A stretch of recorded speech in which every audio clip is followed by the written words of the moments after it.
दोस्तों, आज की इस वीडियो में हम भारत की अंतर्राष्ट्रीय सीमा को समझने की कोशिश करेंगे। हम ये देखेंगे कि कितने ऐसे समुद्र हैं, सागर हैं जो भारत से जुड़े हैं। इसी के साथ कौन से ऐसे देश हैं जो भारत से जुड़े हुए हैं। हम ये देखेंगे कि भारत के कौन-कौन से राज्य दूसरे देशों के साथ कितनी-कितनी सीमाएँ शेयर करते हैं और इसका पूरा राजनीतिक विवरण क्या होगा। इसको करने का फ़ायदा ये है कि आपके दिमाग में एक पूरा राजनीतिक नक्शा फिक्स हो जाएगा और आप अपना आंसर ठीक तरीके से बना सकते हो। ठीक है, तो ज़्यादा देर ना करते हुए हम शुरू करते हैं। देखिए, भारत से सागर भी जुड़े हैं, महासागर भी जुड़े हैं और देश भी जुड़े हैं। अगर आप सागर और महासागर की बात करोगे तो सागर में आप पूर्व की तरफ देखोगे तो बंगाल की खाड़ी, पश्चिम की तरफ देखोगे तो अरब सागर और दक्षिण की तरफ देखोगे तो आपको हिंद महासागर मिलेगा। ये जो पूरा तटीय क्षेत्र है समुद्र का, वो तकरीबन 7516.6 किलोमीटर का है। यानी कि इतने विस्तार के साथ ये फैला हुआ है। अच्छा, इसमें से भी जो भूमि भारत की मुख्य भूमि है, ये जो आपको दिख रही है, उसकी तट रेखा तकरीबन 6100 किलोमीटर है। और जो भारत के द्वीप हैं जैसे कि अंडमान निकोबार द्वीप समूह, इसके अलावा लक्षद्वीप इत्यादि, इन सब की तट रेखा 1197 किलोमीटर की। मतलब ये जो द्वीप समूह है ये भारत से थोड़ा दूर है, इसलिए इनकी तट रेखा थोड़ी सी अलग से कैलकुलेट की है। इसके अलावा भारत के जो 9 राज्य हैं जिसमें पश्चिम बंगाल, उड़ीसा, आंध्र प्रदेश, तमिलनाडु, केरल, कर्नाटका, गोवा, महाराष्ट्र और गुजरात सीधे सीधे समुद्र से जुड़े हुए हैं। और 4 ऐसे केंद्रीय शासित प्रदेश हैं जिसमें अंडमान निकोबार द्वीप समूह, लक्षद्वीप, पुदुचेरी और दमन व दीव हैं जो सीधे समुद्र से जुड़े हुए हैं। तो आपसे पूछा जा सकता है कि वो कौन से राज्य और केंद्र शासित प्रदेश हैं जो सीधे सीधे समुद्र के साथ अपनी तट सीमा शेयर करते हैं। समुद्र का सिस्टम आपको समझ में आया कि कौन से राज्य हैं और कौन से केंद्रीय शासित प्रदेश हैं। इसके बाद हम बात करते हैं पड़ोसी देशों की सीमाओं की। अब आप पड़ोसी देशों की बात कर रहे हो तो यूँ तो 7 ऐसे देश हैं जिनके साथ भारत अपनी भूमिगत सीमा शेयर करता है, साझा करता है। लेकिन स्टूडेंट्स कंफ्यूज होकर के 8 लिखते हैं और ये जो कन्फ्यूज़न है ये बार बार होती है। क्यों होती है ये मैं आपको बाद में बताऊंगा। फिलहाल हम पड़ोसियों की बात कर लेते हैं। अब चूंकि बात पड़ोसियों की हो रही है तो सबसे पहले हमारे जहन में पाकिस्तान का नाम आएगा। पाकिस्तान और भारत की सीमा रेखा तकरीबन 3310 किलोमीटर लंबी है और ये दुनिया की सबसे जटिल सीमाओं में से एक है। इसे रेड क्लिफ सीमा के नाम से जाना जाता है और इसका निर्धारण 17 अगस्त 1947 को हुआ था। मैं आपको बता दूं कि भारत के 3 राज्य और 2 केंद्रीय शासित प्रदेश हैं जो पाकिस्तान से सीधे सीधे सीमा साझा करते हैं। इनमें जो राज्य है वो है पंजाब जो 547 किलोमीटर की सीमा साझा करता है, राजस्थान 1035 किलोमीटर, गुजरात 512 किलोमीटर। लद्दाख और जम्मू कश्मीर जो कि केंद्र शासित प्रदेश हैं वो संयुक्त रूप से 1216 किलोमीटर की सीमा पाकिस्तान के साथ शेयर करते हैं। तो कुल मिलाकर के ये 3 राज्य और 2 केंद्र शासित प्रदेश हो जाते हैं। इसके बाद दूसरा पड़ोसी है अफगानिस्तान जिसकी 106 किलोमीटर लंबी सीमा हमारे भारत से लगती है। लेकिन जिस एरिया से वो सीमा लगती है वो फिलहाल पाकिस्तान ऑक्यूपाइड कश्मीर के नाम से जाना जाता है। तो आप इतना याद रख सकते हैं कि पीओके की 106 किलोमीटर की सीमा अफगानिस्तान से लगती है।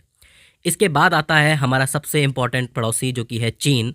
चीन की तकरीबन 3488 किलोमीटर लंबी सीमा जो है वो भारत के साथ लगती है। लेकिन दोनों देशों के बीच में सीमा को लेकर तनाव और अपने अपने मत हैं। चीन का कहना यह है कि उसकी जो सीमा है वो 2000 किलोमीटर लंबी है भारत के साथ, लेकिन भारत कहता है कि ये 3488 किलोमीटर है। इस सीमा में मुख्यतः अरुणाचल प्रदेश 1080 किलोमीटर की सीमा शेयर करता है, उत्तराखंड 463 किलोमीटर की, हिमाचल प्रदेश 345 किलोमीटर की और सिक्किम 220 किलोमीटर की। 31 अक्टूबर 2019 के बाद जहां लद्दाख को एक केंद्र शासित प्रदेश बनाया गया था तो उसकी 1597 किलोमीटर लंबी सीमा जो है वो चीन के साथ लगती है। इसीलिए इस सीमा के अंकों में थोड़ी बहुत दिक्कत होती ही रहती है। ठीक है, तो ज़्यादा टेंशन नहीं लेनी है। इसके बाद हमारा अगला पड़ोसी है नेपाल और नेपाल से हमारी 1751 किलोमीटर लंबी सीमा लगती है जिसमें मुख्यतः बिहार के साथ 726 किलोमीटर, उत्तर प्रदेश के साथ 551 किलोमीटर, उत्तराखंड के साथ 275 किलोमीटर, वेस्ट बंगाल के साथ 100 किलोमीटर और सिक्किम के साथ 99 किलोमीटर की सीमा लगती है। इसके बाद जो 5वां पड़ोसी है वो है भूटान जिसके साथ 699 किलोमीटर की सीमा लगती है। ये बहुत ही इंपॉर्टेंट चीज़ है। इसके अंदर असम की जो सीमा है वो 267 किलोमीटर की है, अरुणाचल प्रदेश की 217 किलोमीटर की, पश्चिम बंगाल की 183 किलोमीटर की और सिक्किम की 32 किलोमीटर की सीमा है भूटान के साथ। ठीक है, इसके बाद आता है बांग्लादेश। बांग्लादेश की जो भारत के साथ सीमा है वो 4096 किलोमीटर लंबी है। ये पूरी दुनिया में 5वीं सबसे लंबी बॉर्डर लाइन मानी जाती है, सबसे लंबी सीमा मानी जाती है। इसमें बहुत सारे राज्य शामिल हैं जैसे कि वेस्ट बंगाल 2217 किलोमीटर, आपको पता है ये बंगाल का ही हिस्सा रही है एक टाइम पे, तो 2217 किलोमीटर की सीमा वेस्ट बंगाल के साथ है।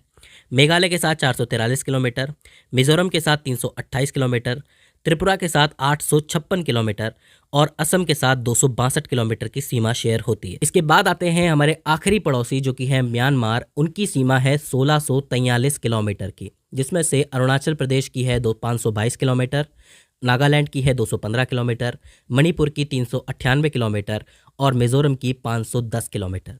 ये हो जाते हैं वो 7 देश जिनके साथ भारत अपनी ज़मीनी सीमा साझा करता है। अब जो 8वां देश है जिसके साथ कन्फ्यूज़न बच्चों को होता है वो है श्रीलंका। श्रीलंका हमारे पड़ोसी ज़रूर हैं, लेकिन श्रीलंका के साथ हम कोई ज़मीनी सीमा शेयर नहीं करते, क्योंकि आपको पता है कि श्रीलंका और भारत के बीच में एक समुद्र है, तो इसीलिए कोई ज़मीनी सीमा बनती नहीं है। और ये कन्फ्यूज़न लोगों के मन में बार बार आता है कि श्रीलंका भी तो हमारा पड़ोसी है। पड़ोसी तो है, लेकिन वो ज़मीनी पड़ोसी नहीं है। तो दोस्तों, ये हो जाते हैं वो 7 देश जिसके साथ भारत अपनी अंतर्राष्ट्रीय सीमा शेयर करता है। मुझे उम्मीद है कि आपको ये चीज़ समझ में आई होगी। अब आप ये कहेंगे कि क्या हमें ये नंबर्स याद रखने हैं? देखो, नंबर्स याद रखने में दिक्कत नहीं है, ये आपको धीरे धीरे करके याद भी हो जाएंगे 2-3 बार के अंदर। लेकिन मेन चीज़ ये है कि आपको एक नक्शा क्लियर होना चाहिए कि किसके साथ कितनी अंतर्राष्ट्रीय सीमा शेयर हो रही है। देखिए, राजनीतिक विज्ञान के किसी भी सवाल का जवाब बनाने के लिए अपने अड़ोसी पड़ोसी सीमा को देखना बहुत ज़रूरी हो जाता है। ठीक है, तो ये चीज़ आपको ज़रूर याद रखनी है। तो दोस्तों, मुझे उम्मीद है कि ये वीडियो आपके लिए हेल्पफुल साबित रही होगी।